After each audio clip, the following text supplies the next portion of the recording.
Sir నమస్తే sir. నమస్కారం అండి. సార్ ఫస్ట్ క్వశ్చన్ వచ్చేసి డయేరియా అంటే ఏమిటి, ఎప్పుడు సాధారణమైనది, ఎప్పుడు ఆందోళనకరమైనది?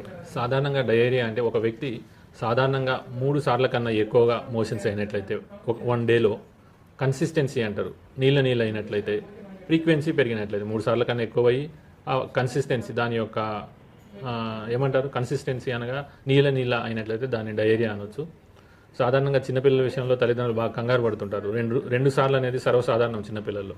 మరి మీరు అడిగారు సాధారణంగా ఎప్పుడు హాస్పిటల్కి వెళ్ళాలి, ఎప్పుడు ప్రమాదకరమైంది. డయేరియా విషయంలో చిన్నపిల్లల్లో మనం చాలా జాగ్రత్తగా ఉండాలి.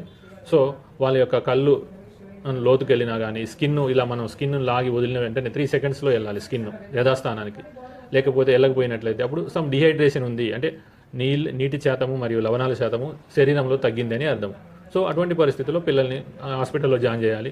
పెద్దవారిలో కూడా ఎక్కువ సార్లు అయినట్లయితే డిహైడ్రేషన్ లక్షణాలు కనిపిస్తాయి. ఏంటి అంటే వాళ్ళు సాధారణంగా నాలుక తడి ఆరిపోవడము, ఇటువంటి లక్షణాలు ఉన్నట్లయితే ఖచ్చితంగా హాస్పిటల్ని డాక్టర్ గారిని సంప్రదించాల్సిన అవసరం ఉంటుంది.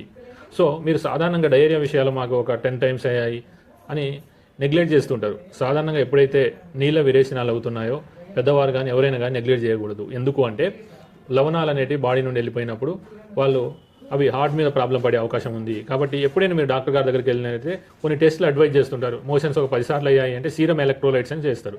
సో అందులో పొటాషియం తగ్గిపోయే అవకాశం ఉంది, చాలా ప్రమాదం. పొటాషియం హైపోకెలీమియా, హైపోకాల్సిమియా, ఇలా హైపోకెలీమియా ఎక్కువ ఉంటుంది, పొటాషియం తగ్గడం అది చాలా గుండె మీద చాలా ప్రమాదం. కాబట్టి వెంటనే డాక్టర్ గారిని సంప్రదించి సరైన ట్రీట్మెంట్ తీసుకున్నట్లయితే ఆరోగ్యంగా ఉండడానికి అవకాశం ఉంది, రికవరీ అవ్వడానికి అవకాశం ఉంది.